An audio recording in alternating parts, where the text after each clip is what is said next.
Hello, everyone. I'm Sean. This is Hoon. We are the Courageour Frights back once again for another TV streaming review. Yes. We haven't done one of these in a while. Yeah, I think this is the last Star Wars show. Yeah, probably. I'm pretty sure. Yeah, we did do Mandalorian. Yeah, season 3 or 4 or whatever it is. 3, yeah. Okay, so we're doing Ahsoka. Yes. It's a weirdly divisive show. I don't know for why. some reason. I'm not sure what the deal with that is. Especially with Ahsoka, because it's like a pretty well-known character. Yeah, and for some reason there's like a shift where some of the Star Wars fans think it's like the best Star Wars show because it seems to be leaning more into the direction Lucas would want. Yeah. And then other fans are going off on some other crazy tangent, and I don't know what's going on with that. But so we're gonna give our thoughts on the show, and maybe talk a little bit about speculations. Yes. Which is always kind of a fun thing to do with weekly shows. Yeah. Especially with Star Wars and stuff, because there's so much lore. Yeah. To pull from. Yeah. Unlike Kathleen Kennedy belief that there is no lore in Star Wars. There's nothing in Star Wars. And then the last like Disney Expo thing, she was like, "Oh, we're gonna pull from the 30,000 years of rich lore." Yeah, even though I've like, destroyed it all. Right. Okay. All right. So Ahsoka may be pulling from that 30,000 years of lore. We'll see. Yes. Where it goes in the future. So we're just gonna give, I guess, a brief rundown of episode 1, 2, and 3. Yeah, since it's only been 3 episodes at this point, and this is what day is it? September 3rd when we're making this review. So yes, so we're just a few days shy of the 4th episode. Which I think we're probably gonna do like 3, and whatever 2. It's supposed to be like 8 episodes or something. Yeah, probably. Yeah, I'll probably do that. Yeah. All right, so you saw this more recently than I did. Yes. So I'll let you kind of do the, I guess, rundown. What happens in Ahsoka? If I remember. If I remember what happens. I don't even know what the first episode title is here. The first episode is Master and Apprentice. Okay, yeah, this is your typical start where they're trying to explain the characters and stuff. Like I said, I've never seen Rebels. Yeah. Which, I guess some people are complaining about that, but me not seeing Rebels, I kind of knew what was going on, and I kind of figured that these were characters from the show. But that has been one complaint. Yeah. I know GameSpot rather hilariously gave this series a 2 out of 10. Oh, jeez.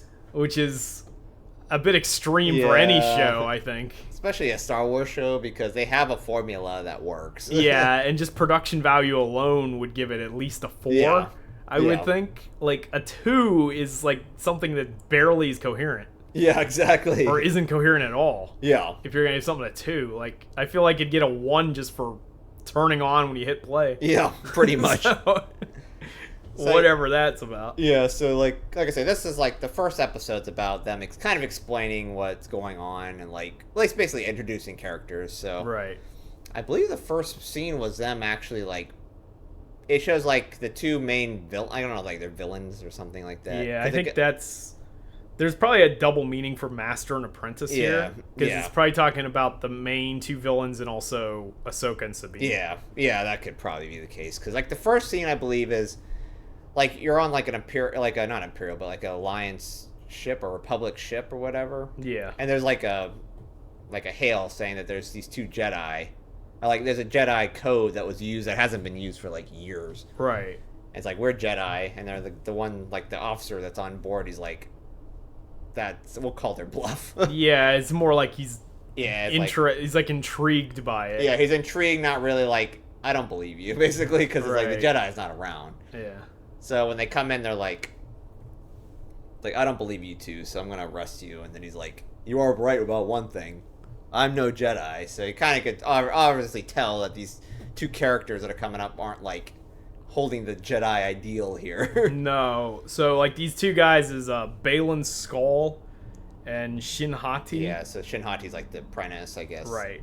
The Padawan. Yeah. And Baylan's like, I guess the actor had passed away. Ray Stevenson had recently passed away, I believe a stroke or a heart attack. He was filming something in Italy at the time, so it was very sudden. He was only like 50-something. Oh, okay. But, bad. as people view the channel in the past, know I'm a big Thor fan. Yeah. And he was Fulstock in Thor, who was like one of Thor's friends. Yeah.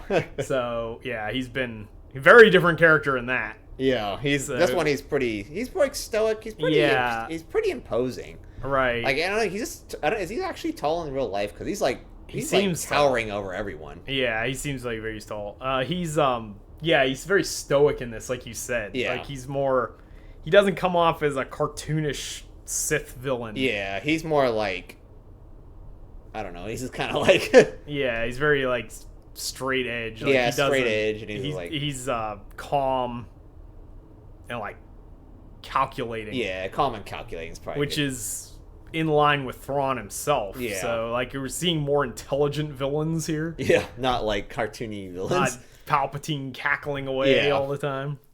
So he's like, so basically he says that and they basically kill, but their whole point of doing this here is to rescue Morgan Elsbeth, which was from Mandalorian. We talked about this before we did this here, but I guess she was from Mandalorian, which I forgot, and then after you said that, I was like, oh yeah, I guess she was in one of the episodes. Yeah, she was in episode 5 of season 2, I think it was, whatever the episode Ahsoka was introduced in live action. She's the like staff wielding villain that Ahsoka fights. Yeah. And Ahsoka's like trying to interrogate her about Thrawn's location or whatever. And she's played by Diana Inosanto, who's the daughter of Dan Inosanto, who like martial arts enthusiasts will know was Bruce Lee's like star student pretty much. And is a Filipino martial artist who's like has strong background in like stick fighting and stuff like that. So it kind of passed on to his daughter.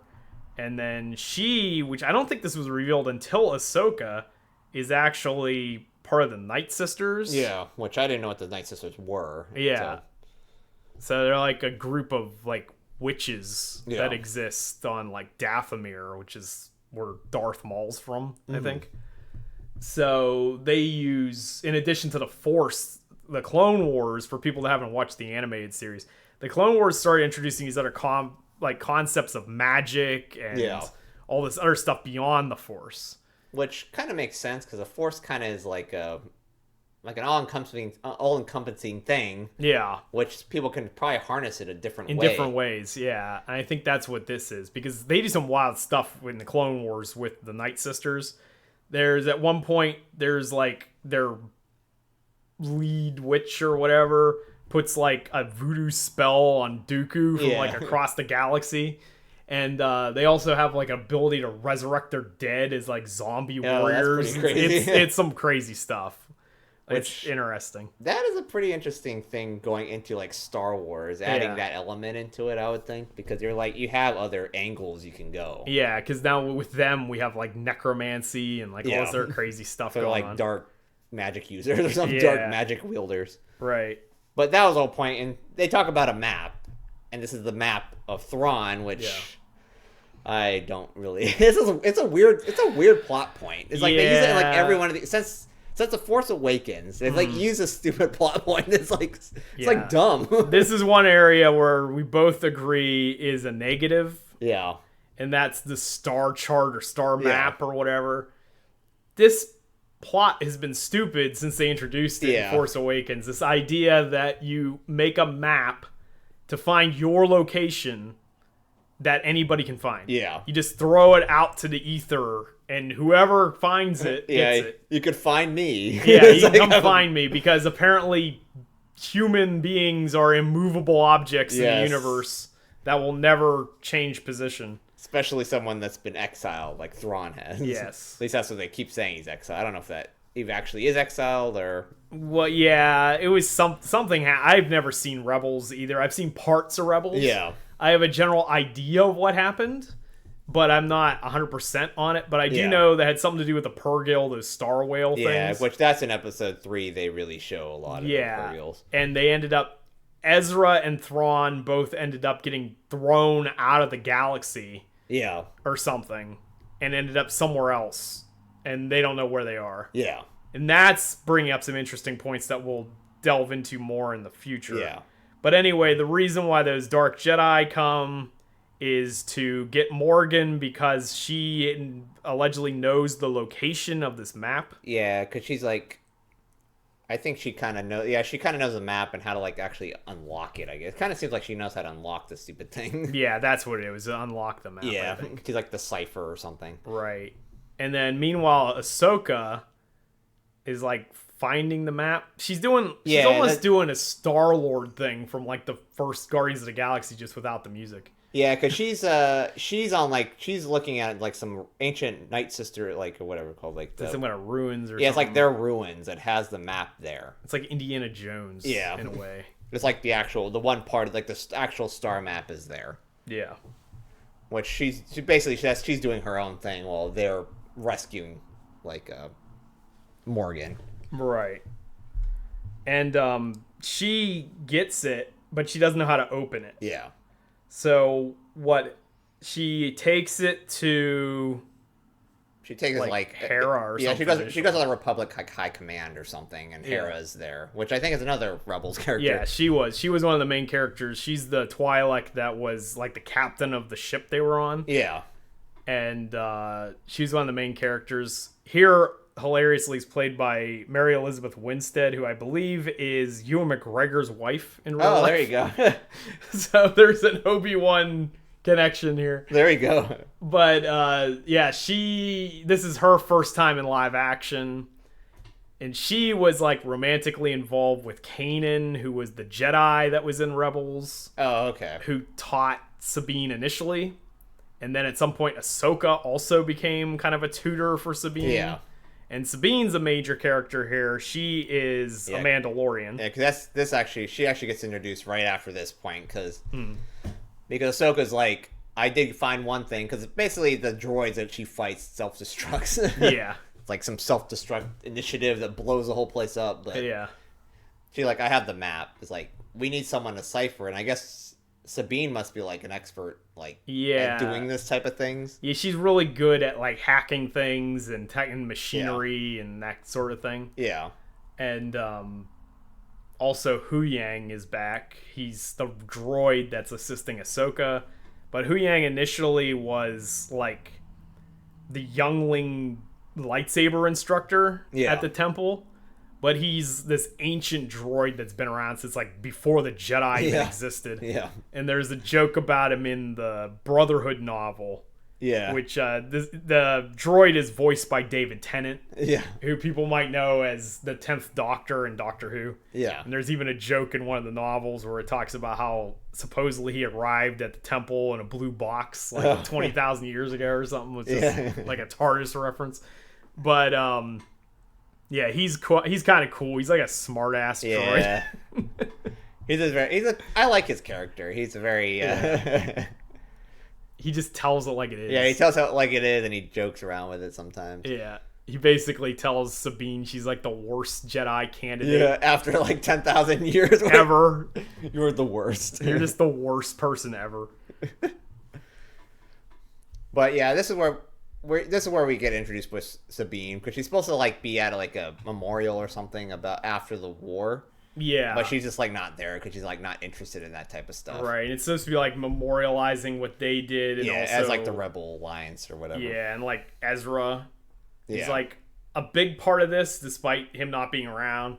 He's supposed to be wherever Thrawn is, allegedly. Is Ezra like the main character from Rebels? Yeah, he's the guy that looks like Aladdin. Okay. Yeah. In the promotional material. I think they even call him a street rat or something in season 1. But, yeah, because they basically do that, and she's like... It kind of shows, like, her character, because she's more like...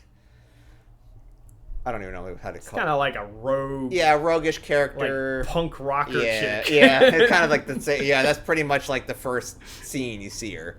She's into graffiti. Yeah, she kind of does her own thing. She doesn't want to, like, listen to kind of a... She almost gives that vibe where she doesn't, like, listen to authority at all. Nah, she has no respect for authority. Yeah, because they're like, you need to come back and at least do the speech. And she's like, no. And she's always hanging out with those cat things with the cat bird things. legs. The cat monsters and Star Wars cats. Which is a thing that was closely connected to Ezra somehow, if I remember. Yeah, because in the mural, you see the cat on, like, his shoulder. It's called, like, a Lothal cat, lolcat. Yeah. They're lolcats. Yeah, lolcats. With their little bird feet. Yeah. So anyway, yeah, she's got a bunch of lolcats. And then she is like hacking almost like a Rubik's Cube, trying to hack the thing that Ahsoka found. Yeah, because they come back. The Ahsoka comes and is like, we need your help to decipher this. Yeah. But obviously they don't not really don't like each other, but there's like been a falling out at least. Or something. Well, yeah, there's a bit of animosity there because Ahsoka just left Sabine, I guess. Yeah. Because that's what she does. Yeah. And because she's terrible at being a teacher. Yeah, because Ahsoka seems more like she's a Jedi that kind of also does her own thing. Well, she got kicked out of the Jedi Order by Mace Windu. Yeah. So, and then I guess she got accepted back in the Clone Wars, and she was like, you know what, screw you guys. Yeah. I'm going to do my own thing. She's like a gray Jedi almost. Yeah, sort of. And then she was, basically. Yeah. Like, literally. I mean, one of the bases for her character in Rebels was, like, Gandalf. Oh, there you go. She even is, like, the gray robes and all that kind of stuff. Yeah, she has, like, silver lightsabers. Yeah, they're, like, white. Yeah. She has a cool thing where she does, we'll talk about it more in episode 3, I guess, but she has 2 lightsabers, and the short one's called a shoto, which is the Japanese term for, like, the wakizashi, the short blade. So she does, like, a 2-sword style that's based on, like, Miyamoto Musashi. It's, like, Miten Ichigo. Yeah, I do like her fighting style there. In real life. So that's cool. And they do more of that kind of stuff in the 3rd episode. Yeah. But anyway, Sabine does crack the code, but then she immediately gets attacked by Shin Hati, the like dark Jedi apprentice, and the fight doesn't go well. Yeah, because she hasn't been keeping up with her training. Yeah, she hasn't been keeping up with her training, and she has no force abilities. Yeah, she's like trying to fight a force user. Yeah, without training at all. Yeah, it's like a Mandalorian trying to fight a Jedi as a Jedi. Yeah. And she gets stabbed through the chest, which would be fatal. Yeah. But this is Disney Star Wars. This is Disney Star Wars, so it's not. No one dies. Although, to be fair, of all the times we've seen this happen, this is the most believable. Yeah. Because Shin stabs Sabine through the chest, but only for like a second. And then she runs away because Ahsoka's like right there. Yeah, they're like, she's coming to find him because it's like... I forgot, did they get, she just got like a distress signal or something? I don't remember. Yeah, something like that. I can't remember what happened there. But anyway, she gets stabbed, and that's the end of the 1st episode. So there's a bit of a cliffhanger. Yeah. But then the 2nd episode begins with Sabine in the hospital. Yeah. So it's like she did get stabbed through the chest, but they got her to the medical droid like immediately. Yeah. As opposed to Reva. Yeah. Who got stabbed through the heart twice. By Darth Vader. Yes. I could buy surviving a stab wound from Shin Hati, a character we've never heard of. We have no idea what her abilities are. Darth Vader? Yeah. He kills people. Not sure I buy that. Yeah. And the first time Reva got stabbed, she got stabbed by Anakin during his youngling slaying. Yeah, youngling massacre. Yeah, his youngling, when he gets stabbed through the chest by the youngling slayer 3000. Yes, exactly. I don't think Anakin left survivors. No. But apparently he did. Yeah, he's just like, oh yeah, you survived. Congratulations. But that's because she survived, because revenge does wonders for the will to live. Yes, exactly. So apparently Sabine had revenge in her heart. Yes. So she's still alive. Yes. Which kind of makes sense, I guess. Yes. So, episode 2, Sabine's alive, but we find out that obviously Shin Hati stole the working map thing now. So now they're going to go off and try to find Thrawn. So now the good guys are like behind. Yeah, because they don't... Because one of the Ahsoka says the first thing when she like wakes up in the hospital is like, do you still have the map? Yeah. It's like, no, they took it. Right. And she's like, okay. And then she goes, like... Ahsoka goes back to the scene of the crime, I guess. Yeah, there's a little bit of, like, detective Batman-style detective work going on here. And she's like... She's just, like, kind of walking around, and then she gets attacked by a droid. And this is where they find out where to go next, basically. It's like a plot. She just walks around until she gets attacked. Yeah, she's like, I thought you were here. Until the plot furthers. Yeah, until the plot furthers, pretty much. But then it kind of shows, like, was it Skull or whatever his name is, Balin Skull, Yeah. and then like the Night Sister at the other like I don't know if it's like another like ruin or something. I don't know what they were doing because she had the map or whatever, and they put on like the pedestal. Yeah, I think they were like the planet where the Night Sisters are from or something like that. Yeah, and it kind of showed exactly where they had to go, and it went from like going outside their galaxy into another galaxy where Thrawn was like exiled to. So it kind of showed exactly where they're supposed to go. This is where things get interesting because this is the first time in live action we've ever seen another galaxy. Yeah. In fact, the implications in this are so much greater than what happens in the sequel trilogy. Yeah. That it's like, is the sequel trilogy even going to matter after this? I'm pretty sure it's not going to, because this seems like the story in this one seems more interesting. It's more interesting and it's bigger. Yeah, it's bigger and more interesting. Kind of want to see where it's going. The sequel trilogy just ended up with being Palpatine again. Like, it was just retreading.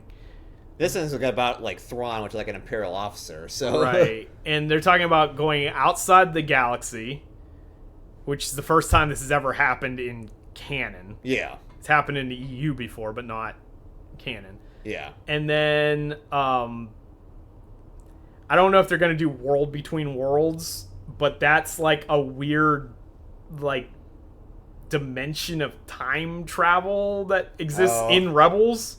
I hope not. Or maybe, I guess. Because they've used it already in Rebels. Because Ahsoka basically died in Rebels, and then Ezra went back in time through the World Between Worlds and saved her before Darth Vader killed her. So it's like it potentially opens up a multiverse or like all this other stuff.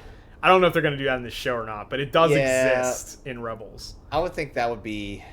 I don't know, that plot point can be kind of sticky sometimes. It could be sticky.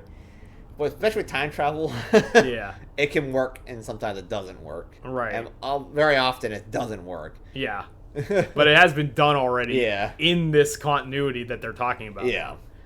So we'll see how that goes. But that, anyway, Ahsoka's investigation takes her to Corellia. Yeah. Which is where Han Solo's from. Yeah. But that's irrelevant. Because there's like a... There's like a yard, like they have, I guess that used to be where like they took all the Imperial starships and stuff, and they've been like basically salvaging these parts from them to make the new ships. And that's what Corellia was known for. It was like the shipyards or something for the rebellion. Well, for the Empire, and then also later the rebellion. Rebellion, yeah. And this is where you find out there's a lot of like, there's a lot of Imperial sympathizers, which if you've been watching a lot of the Star Wars shows, they kind of explain this like multiple times. Yeah. That they took a lot of people from the Empire and they just basically put them into like just like the workforce in the Republic. Right. It's very similar to like the Nazis in World War II. Yeah. How they took like, Operation Paperclip and stuff like that, where we and also the Soviet Union used like German scientists and like just normal military people that knew how to build things. Right. Like stuff like that. Just like incorporated them in. But the problem with that, of course, is that there's this undercurrent of Imperial sympathizers. Yeah. And if this indeed does lead to the sequel trilogy, assuming they don't retcon the sequels with the World Between Worlds or some crazy thing. Yeah. That could be where the First Order comes from. Yeah, because it's almost kind of... If they're going to have to explain that eventually. And I have some theories about where that could go, but I guess we'll talk about that after episode 3. Yeah.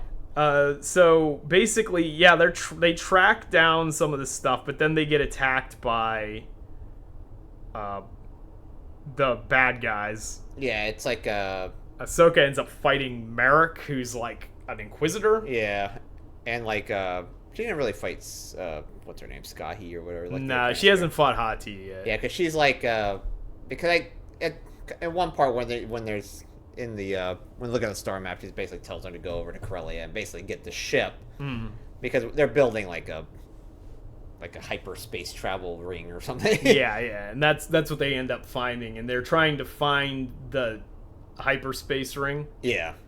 And there's like a dogfight between Hera and some of the other guys, and in the process, Chopper, who's the astromech droid, who's got attitude problems. Yeah. He manages to put a tracker on their ship. Because they're like when they're walking around the court, like the I keep saying courtyard, but the shipyard. Shipyard, They're like, what is that that big hyperspace like generator, what are you going to use it in that? There's nothing in the Imperial, like the Republic, that uses that size. Right. But this goes into also like some more Imperial sympathizing stuff where they're doing stuff behind the Republic back. Right. And then they find out. They're found out, and they all rat themselves out. They the one scream, guy's just for like, the Empire! Yeah, for the Empire, while he's like shooting and he's like getting killed. Yeah. It's like great. And then Ahsoka fights Merrick, who's another mystery character. Yeah. This is, I guess, the last Inquisitor, but we don't know who that might be. Couple fan theories. Well, it could be no one. Yeah, it could which be is some somewhere. random person. Yeah, usually happens a lot. It could be somebody. It could be related to Starkiller, possibly a reworking, because that guy's name is like Galen Merrick or something, and this is Marok or something like that. It's very close. Yeah. So that's that dude from the Star Wars games. Yeah, which I don't. That's not canon or anything like that, is it? No, but it could be reworked into the canon. Okay. Which is what they're doing now, more or less. Yeah. Thrawn and all this. Some of this stuff's getting reworked into the canon. And another possibility would be, if it's a woman, it could be Barriss Offee, who was the Jedi that betrayed Ahsoka and got her like arrested by the Jedi and stuff in the first place. And she's actually the one that tried to bomb the Jedi Temple. Oh. And she's a Jedi Padawan who grew up with Ahsoka. They were like really good friends. Yeah. And then that would be kind of a callback to that.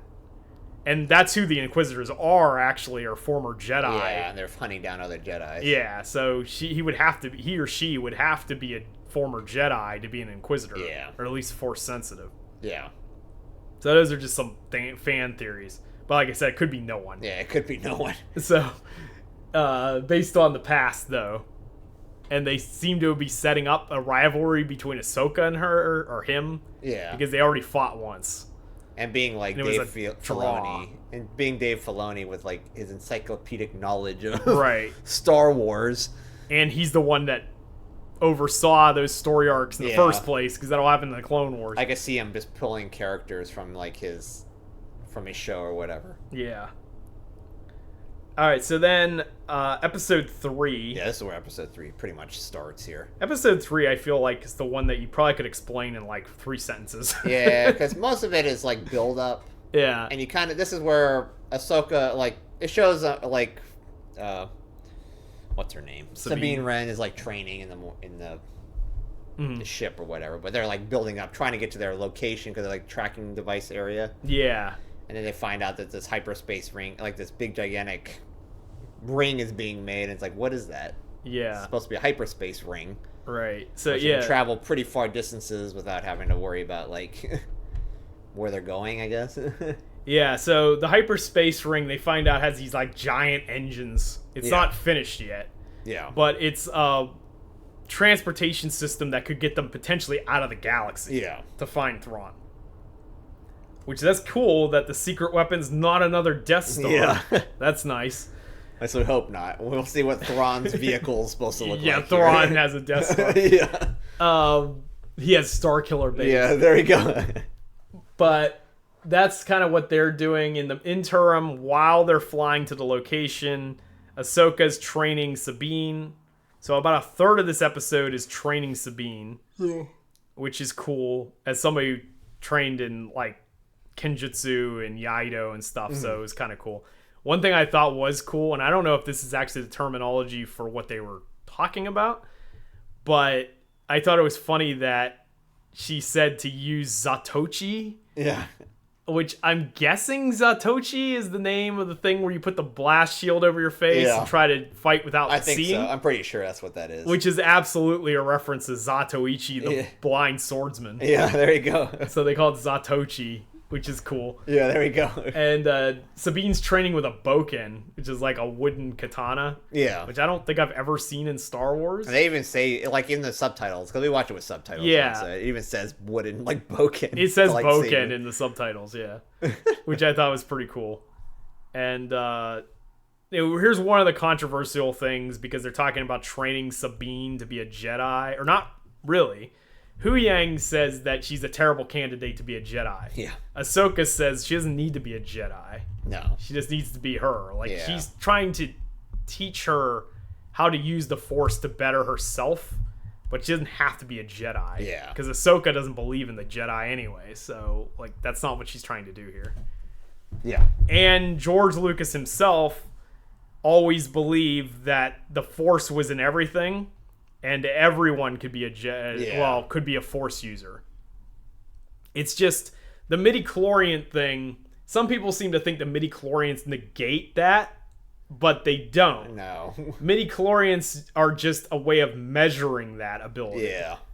So, like, a normal person might have 1 midi-chlorian in each cell, or 2 or 3, whereas, like, Anakin had, like, 1,000 midi-chlorians in each cell, like, an absurdly high number of midi-chlorians, because he's basically, like, space Jesus. He's Parasite Eve, man. Yes. The midi-chlorians. Basically, yeah. His midi-chlorians in it were the powerhouse of the cells. Yes, exactly. They were in all the mitochondria. Yeah. So, in this case, maybe Sabine only has 2 midi-chlorians per cell or something, whereas Anakin had 10,000. Yeah. So maybe Anakin could achieve something in, like, a day of training that it might take Sabine a year. Yeah. But Sabine could, in theory, still maybe not master that ability, but at least be able to passably use it. Yeah.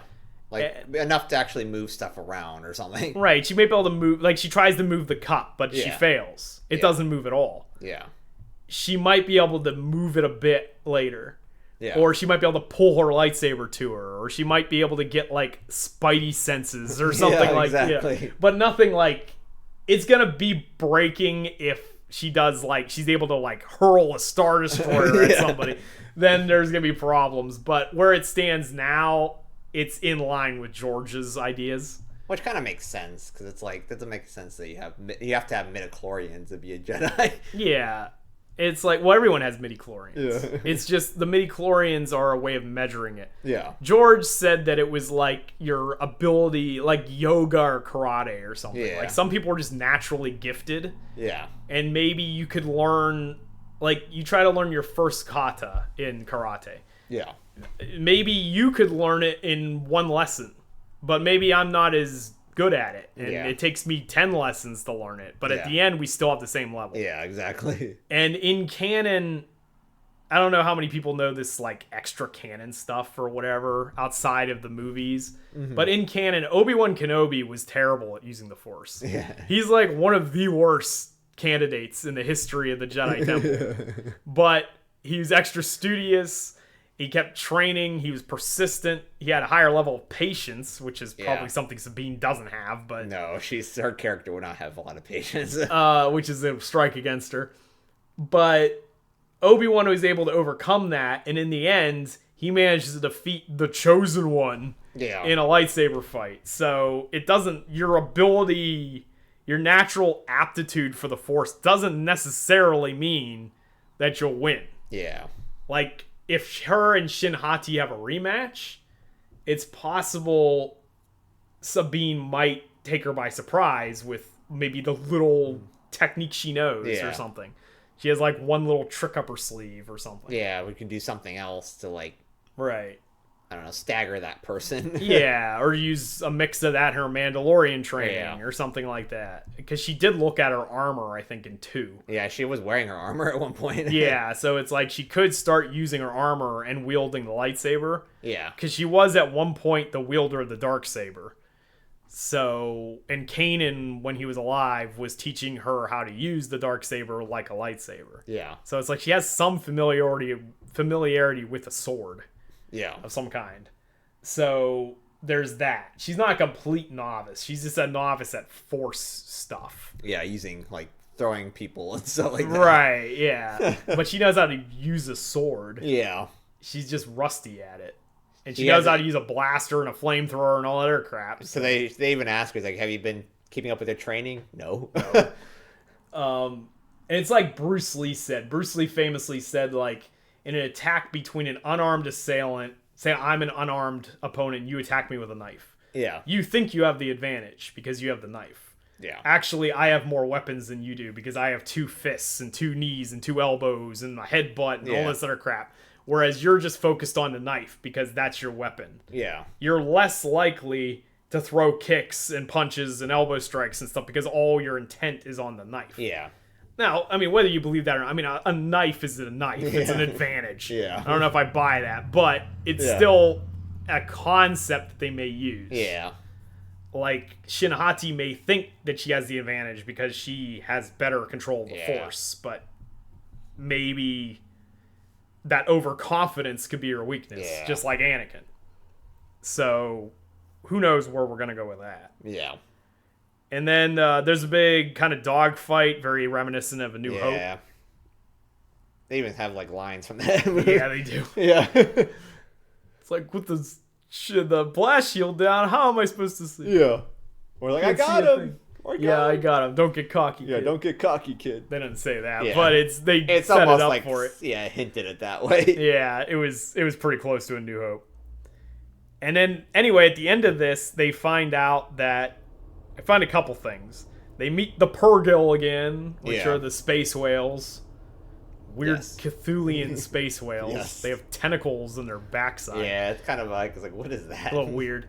And they also discover that the hyper ring exists. Yeah. And that's basically it for episode 3. Yeah. It's more like a training episode. Yeah, training episode, and like your heroes kind of know what you're doing, like what's going on now. Yeah, you put them in close proximity to the bad guys. Yeah. And that's It's basically like, okay, their plan is to go somewhere to Bail- get something. Yeah, Balin Skull stands around menacingly but doesn't say anything. Yeah. There's like 3 scenes where they show him, but he's just standing there. And he's like, the only scene he really says is like, I forgot, it was this episode 3 or maybe episode 2 where he's like, maybe that's episode 2 where he's like, if Ahsoka dies, it's like a shame or whatever. Okay, yeah, that's an interesting thing. So I guess we can go into like fan speculation and crap. No, I think that was the second episode, but there's a lot of fan speculation as to who Balin Skull is. yeah. We know he was a Jedi during the Clone Wars because he's about 50 years old, roughly. Yeah. The Clone Wars happened like 30 years ago at this point, so he would have been in his 20s. Yeah. So he's not a youngling. No. He would have been a Padawan, apprentice. So we don't know who his master was. I've seen some people speculate it could have been Plo Koon, who is actually, I believe, the Jedi who found Ahsoka in the first place. Oh, okay. So that could be what he meant by it'd be a shame if Ahsoka died, because Yeah. in a way they're kind of like brother and sister or something, and the same master. Because Ahsoka ended up being, of course, Anakin's apprentice. Yeah. But she also looked up a lot to Plo Koon. Mm-hmm. And in a way, Plo Koon should have been her master instead of Anakin's a terrible master. Yeah, Anakin just does Anakin. Because the worst teachers in the world are always the ones that have natural aptitude at everything. Yeah. Because it comes naturally to them and they don't know how. Yeah, they don't have to work at it. No, they don't have to work at it. It's just, why can't you understand this? Yeah. I just do it. Like, Yeah, just do it. why don't you just do it? Just Like, do it. it's like having Shia LaBeouf as your mentor. Yeah, exactly. This is terrible advice. So, I don't know how much Ahsoka actually learned from Anakin and how much she learned from, like, other masters. Yeah. But that's a fan theory floating around. Other than that, the only other thing I've heard is that Balin Skull might be a reworking of Sabaoth, or however you say his name, who was the Dark Jedi that helped Thrawn in the old Thrawn novels. Which that could be it. I think out of all the theories, that's probably the one it is. Yeah, it's probably just a reworking of... Because he even says he's like a mercenary. He's like almost like a mercenary. He's like, I'm getting paid. Right. Yeah, he's getting paid. And that's like Shinhati. We don't know who any of these people are. This Mark person, Shinhati, they could be reworkings of, like, Mara Jade for all we know. Like, we don't know what any of these people are. Yeah. Like, just because a character doesn't show up in name or the exact version doesn't mean that they're not reworking ideas. Yeah, because I think even Kathleen Kennedy said that they were doing that. Yeah. They're picking parts of the expanded universe and putting it in the show, so yeah, and probably reworking it. Some of it may be wholesale, like Thrawn. Yeah. And other stuff maybe is pieces. Yeah. So what do you think about the, like, leaving the galaxy? I think that opens up quite a bit of different things. Yeah, that's the big thing. Yeah, because it's like you're not just in your one group. Like, you have like a set rule there, but if you go somewhere else, that rule might be totally different. Right. So Thrawn could either have learned from whatever is over in that galaxy. Mm-hmm. So he can incorporate whatever is over there, plus learn whatever he knows here. So he could be a pretty menacing villain if he really wanted to be. Which I don't know how that works over in that other galaxy they're going to go to, which we haven't got to that point anyway. So yeah, like that's the thing. Like, is the Force a thing in the other galaxy, or is there other energies? Or... Yeah, or if they have a different way of like a different mindset of what the Force is supposed to be, right? And they think about a different way. Yeah, I mean, I've heard some wild theories. Yeah, I guess we could talk about a little bit of some of the fan theories that are out there before we wrap it up. Or even different creatures and existences over there compared to what you are normally noticing. Well, here. that's like a given that's going to be the case. Some fan theories talk about like the Rakata, which is like some ancient race that I think was what the Sith came from or something like that. Yeah, because they're in the Old Republic. Old Republic, yeah, they're like there all the time. Right. That's a possibility. I've heard some rumors that like that's where they went. Yeah. Of course, some reworking of the Yuuzhan Vong could be a possibility, because the Vong were like a race of beings that existed outside the galaxy. Yeah. And their invasion of our galaxy, or the Star Wars galaxy, was like so devastating that it caused the remnants of the Empire and the New Republic to join forces against them at one point. Yeah. And I think that could be how the First Order rises to power. Is like some cataclysmic event occurs, and all these sympathizers that are within the ranks of the New Order or the New Republic, they may start like arming them and giving them positions. And there's all these warlords that are floating around that we already know about. Like Moff Gideon. Yeah, we know that there's people that have other interests. Yeah. So it's like that kind of power struggle, and then the resulting power vacuum after that kind of conflict could lead to the First Order. Yeah, 'cause that's the big thing is they've never explained what the First Order came from. No, or why they have all these equipment. There's no explanation at all in The Force Awakens. Yeah. It's like Return of the Jedi ends and the Empire's dead, and then the next movie, the Empire's back. Yeah, and like have more ships than ever before. Yeah, than ever before. It's like, how did they do this in like 20 years? Or I don't know how many years it was, but it makes no sense. But with 30 years of TV shows in between, they could theoretically make that make more sense. And if they really wanted to do with the Old Republic stuff, if they have anything about the Old Republic, because the one race that's in there is like kind of not from that world, but they have something called the Star Forge, which literally is a machine that pumps out equipment. Like it pumps out like ships and stuff. So whatever you put into it, it just pumps it out. So you can have thousands of ships easily. Right. Oh, it's probably where Palpatine got his 50 billion Star Destroyers. Yeah, that's probably what that's referencing, most likely. Over on Planet Testicle or whatever. Yeah, which I don't know. I don't know if they take anything from the Old Republic video game, that is, which I don't know if that's part of the They may now. Yeah. I don't know if they were then, but they might now. Yeah, because that's kind of what it feels like it is. Like, makes no sense that they have all these vehicles and stuff, like, made. Well, never mind. I'll take that back. They had to have been taking stuff because, like, Kylo Ren looks like a ripoff of Darth Revan. Yeah, Darth Revan. Yeah, I think it's supposed to be Darth Revan. So they definitely were taking ideas. Yeah, it's like, well, you're wasting a character. Also, Rey kind of is like, was that Bastilla Shan or whatever? Like, very similar in a way. So, like, design-wise. Yeah. She does have that look. Especially since she fights with a staff. Yeah, Bastilla Shan does, and it's like a yellow lightsaber staff, like in the end of Rise of Skywalker. Which probably they took that from there. Yeah, I would think that's from that. I'm not super familiar with the Old Republic. You are. Yeah, because I played the games. So I didn't beat, like, the newest stuff, but there's also parts, like in the last ones, about, like, an emperor he's also not part of, like, not that galaxy, but, like, a lot farther away from where everything else is, and they're kind of... It's like the Emperor's back, basically, but he's, like, in a different form. He does different things. Yeah. Kind of like almost like a mortal being that just does things. Sounds like Palpatine. Yeah. Yeah, because sometimes Thrawn's, like... I don't know if Thrawn was out of the galaxy entirely in the old books, or if he's just in he's unknown reaches or whatever. I've read the Thrawn book, I don't know what the name of it. It's like the Thrawn books that they have. Heir to the Empire or something. But he wasn't really exiled, but he kind of was just kind of like out in the middle he was on the outer reaches, like the yeah, very it's like outer the reaches. unknown regions or something. Yeah, like that. because of him being a Chiss, Yeah, and being the Empire like hates any alien beings. yeah, He kind of was just out there, but he was still like, he was like a Chiss that was very well liked with the, I don't know, like the generals and stuff. the Imperial, like the regular army. Yeah, the regular army. Basically like Thrawn, where they're all like afraid and weirded out by the Emperor and Darth Vader. Thrawn was like the general that everyone liked. Yeah. And he was like he was very cunning and very like, he was really good at his job. Yeah, not surprisingly, Darth Vader was not popular with the regular staff after he goes around choking them all the time. Yeah. But he's like almost like a statesman. He's almost like Picard. Yeah. He's like almost like a Picard character. Right. It's like fighting Picard or Spock or something. Where he's like well liked. He can deal with other alien groups. In a way knows that the diplomacy is very well with him. Right. But he also is like a tactician.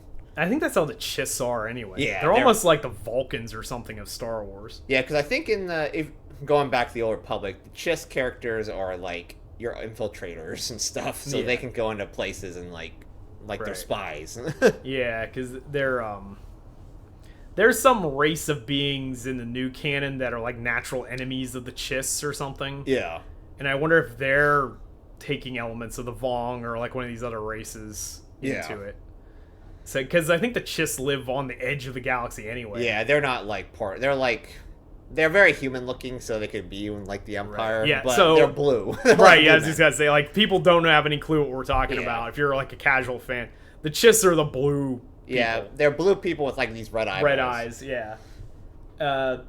That's what Thrawn is. Yeah, that's what Thrawn's like that type of character, but his character is very like, he's a Picard character. Right. He knows what to do. Like, he's a general. So basically, opposite of Palpatine. Yeah, opposite of Palpatine. So he's not a cackling monster. Yeah, he's a, like very calculating. He knows what to do. He uses tactics. Yes, which is a rare thing in Star Wars.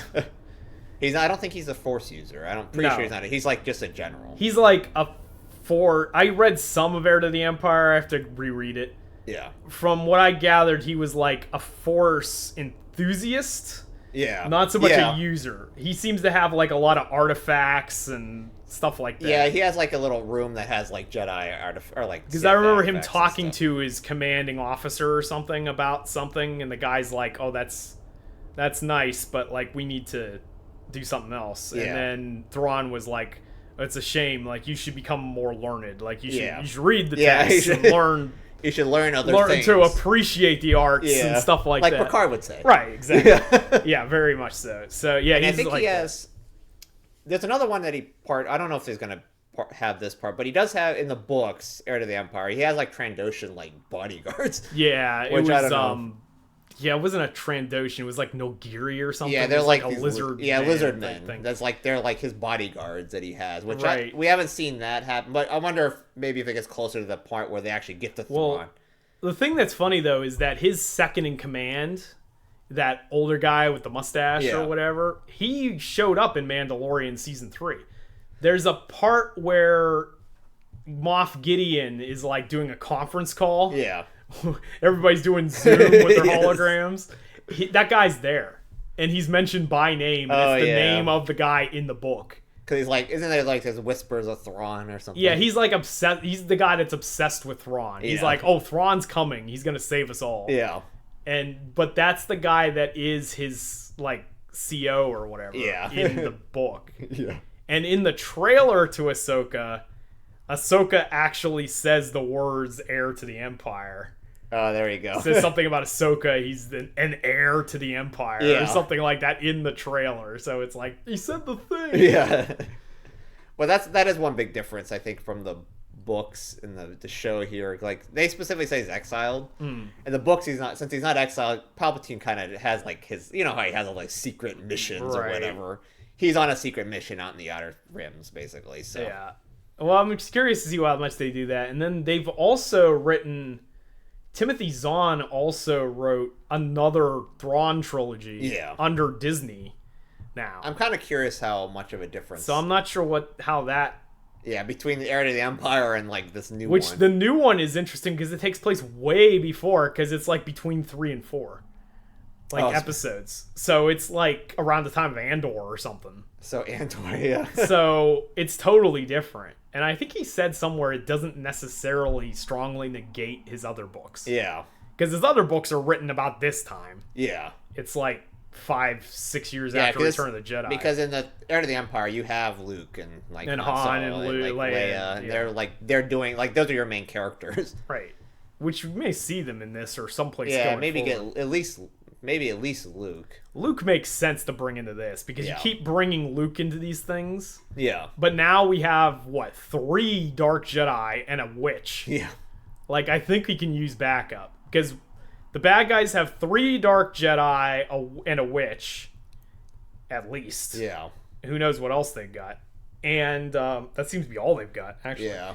It's not like Moff Gideon. They don't have like an army of stormtroopers. Yeah, because we haven't seen anyone else. It has like those like other guys with them, but like they're like droids or something. Yeah, like they're weird droids, and they have those other people that are kind of like the weird helmet. Yeah, they have like some weird assault droids or something. I don't know. They have like assassin units, so HK units. They have some guys that look like almost like the Red Guards or something in Shadows of the Empire. Yeah, because it's like almost like the one thing I like about this show because it's almost all their equipment's just like haphazardly slapped together items. It's like you have a red bottom on top of like just a top. There's like the droids aren't even like matching colors because they're probably mixed of different parts. Yeah, because there's like it's obviously because she has like that shipyard is just pulling stuff and just like just sending it over to her. I mean, Mandalorian even had like B2 battle droids and crap from like the Clone Wars in it and stuff. It's like everything just looks haphazardly slapped together, right?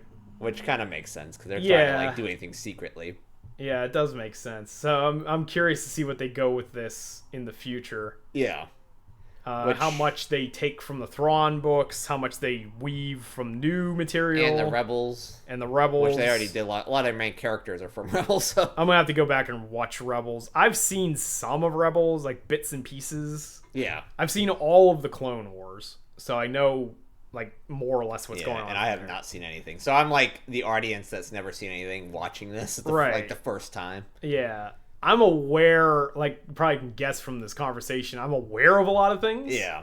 I've watched like other people's YouTube channels or something, or like read Wikipedia or whatever, but I haven't like read all the books or watched all the shows or something. But I have a reasonable amount of knowledge. Yeah, my extent is the Heir to the Empire because I have all 3 books. Right, you've read those. Yeah. Whereas I've read parts of it. But we have differing levels of experience with Star Wars. But you're coming at it almost completely void of any knowledge of the animated stuff. Yeah, because I have never seen any of that. Which is interesting, because one of the big arguments here is that apparently this show is unwatchable if you've never seen Rebels. I strongly disagree with that statement. And it seems like you're able to keep up. Yeah. If you just watch and just listen to what they're saying, you kind of can figure what they are, like who they are and what they're about, I guess. Yeah. And the only other thing is like, there's some potential symbolism going on. I don't know if it means anything or not, but like the names. So Morgan, Elsbeth, Morgan's like Morgan Le Fay, like the witch from King Arthur stories. That's probably just a name. I don't think it means anything. Yeah. But Balin Skull and Shin Hati, so Skull and Hati are like the wolves in Norse mythology that hunt the sun and the moon. Who knows if that means anything. However, Ezra also has that symbol of like the wolves. Yes. 2 wolves. So it's like, I don't know if any of that crap means anything. Yeah. That's crazy speculation, I guess. But who knows how far Dave Filoni's going to go. Yeah. And I think that's what makes Dave Filoni a little bit different than these other guys, is he seems to understand where George came from. Yeah. And where George is getting his ideas. Yeah. Because George was very much a student of, like, an enthusiast of anthropology. Yeah. And comparative cultural studies and that sort of thing. And is also a big car nut, which is why he has like all this stuff with spaceships and all that stuff. But even this show, episode 3, the spaceships that they're using look very reminiscent of like World War II fighters. They did look like World War II fighters. Which is what George was always trying to emulate in Star Wars, was like a World War II style dogfight. Yeah. Between like the X-Wings and the TIE fighters. Yeah. The Death Star itself was made of like cannibalized like ship kits and stuff like that, and you know, that sort of thing. Yeah. And you got that strongly with this because it kind of reminded me of like the shorter, fatter fighters from like the beginning of World War II. Yeah. Say like a Buffalo or like a Yak 1 or something like that. Mm-hmm. In fact, they actually look almost exactly like that, except for they like shifted the tail fin like on the bottom of the plane or something. They literally could put a propeller in the front of that. Yeah, they could have. It looked like a World War II fighter. Which is exactly where George was getting his ideas from. Yeah. So I think Dave is doing the mythology stuff. He's doing strongly into the samurai stuff with the training, but now he's also talking about the potentially Norse mythology is mixed in here. Yeah. There's all kinds of stuff going on. So it's interesting to see if any of that goes anywhere or if that's just names still apply. Cool sounding names. Yeah. So who knows? That's what I said. Like, I do like the Ahsoka show because it seems like there's a lot of stuff going on underneath the surface. There's way more to talk about. Yeah, because a lot of like you see like Mandalorian or something. They're just episodes. Yeah, there's a little bit like this stuff, but this is delving more into most of the stuff we talked about with Mandalorian was this stuff. Yeah, but it was just like on the surface. Yeah, it's like very surface level, which is kind of like okay, you have Din Djarin and he's going somewhere to do something. Din Djarin's the dimmest man in the galaxy, so which it kind of makes sense because I think Mandalorian's always supposed to be like a western. Yeah, and it's about Din and he does his thing. Yeah, he's the simplest man in the galaxy. Yeah, he doesn't know much. Yeah, which you don't need to know like Jedi stuff because there's no Jedi stuff in that show. Well, like except for like Yoda or right. Baby Yoda or whatever. Yeah, Grogu. But Huyang mentioned there's very few Mandalorians have ever been a Jedi. Yeah. For that reason, probably. Yeah. Because they're kind of like an entire race of Han Solos. Yeah. Like, they believe their religion is their weapons, but they believe in the blaster and the flamethrower more than a lightsaber. Which kind of makes sense if you don't ever use it all the time. They competed with the Sith and the Jedi through tech. Yeah. So instead of the Force. Whereas the Sith and the Jedi are kind of like samurai, the Mandalorians are more like ninjas. Or they're like, they fight dirty because they have to compete in a world where they don't have the magic powers that the other guys have to like try to level that playing field somehow. Right, with the exception of a few. Yeah. Like Mandalore the Ultimate or whatever his Tar Vizsla or what the heck his name is. Yeah, whatever his name is. So, yeah. Anyway, I think that's going to wrap it up for Ahsoka. Yeah. I think we can safely say we strongly recommend this show. Yeah, this one hits different. I guess it's just built different. I don't know. I just feel like watching it. It just feels different from the other shows. I don't really know how to pinpoint it. Yeah. I don't know if it's because it feels like there's a lot more stuff going on. I don't know. Yeah, it could be. I guess one thing just want to say before we go. Yeah. Since we're probably doing 3 episodes at a time, it could be interesting to note episode 5 might be one to look out for because Dave Filoni's directing that one. Oh, yeah, that's probably some big thing. I'm wondering if that's where Thrawn comes in. Probably. Because 4, since we're right where the hyperdrive thing is, 4 might be more story building. Yeah. Maybe 5 is when they use it. Yeah, I'm predicting what they're going to do is in 4... Because they specifically say they're working on the hyperdrive. Like, it hasn't been installed yet. They have the last piece, and they'll probably sneak on board it or something. Yeah, they'll probably sneak on board, and it probably will take them to wherever they're going. Yeah. The other galaxy. And then maybe they find Thrawn and Ezra or something over there. Yeah, and it probably shows, like... Because that's that one scene in, like, the trailer or whatever, where he's walking. It probably shows him walking. That's, like, the final scene or something. Probably. Because every time Dave directs the episode himself... some big thing happens, typically. Because he directed the episode Ahsoka was in. Oh, yeah. Of Mandalorian. I think all the episodes Ahsoka's been in, and Luke and whatever, I think Dave has directed. So, yeah, it'll be interesting to see what happens, but just keep an eye out for episode 5. I don't expect anything groundbreaking next week, but... Yeah, it's probably more set up, probably going to the other part of where they're going to, like where they're going to. Yeah. Their destination is probably episode 4. And if they get to Thrawn in episode 5, this show's moving along pretty quick. Yeah, because I'm not this is like, what's supposed to be like 8 episodes? Yeah, it's 8 total episodes. Which is standard for this. Yeah. I guess it depends on the lengths, because the lengths It seemed like I think we looked at all the lengths of the last shows, and are pretty much following what the lengths normally are. Yeah, they're like between 35 and to like an hour. An hour. Yeah, and even that's not even an hour. It's like 40 minutes. That's the thing, because there's like 10 minutes of credits. Yeah. In these things. Because Disney Plus has to show the credits in 14 different languages. Yeah, and then like the skip button, like the skip recap feature that's on like Disney Plus or whatever. It's like half of it's already gone. Pretty much. All right, so I think that's gonna be our review of Ahsoka.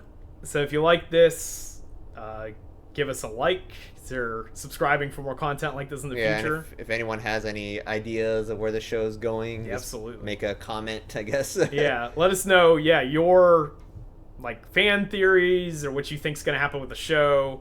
Let us know what you think of the show. Is this a 2 out of 10? Yeah, is this a 2 out of 10? Is this the worst thing? Unwatchable. Complete hacks. Yeah. And GameSpot is where it's at. Yeah, GameSpot and their 2 out of 10 is where it's at. Yeah. Let us know if that G-Spot is right. Yeah, exactly. And remember to potentially subscribe, and you too can feel the strength welling within. See ya. See ya.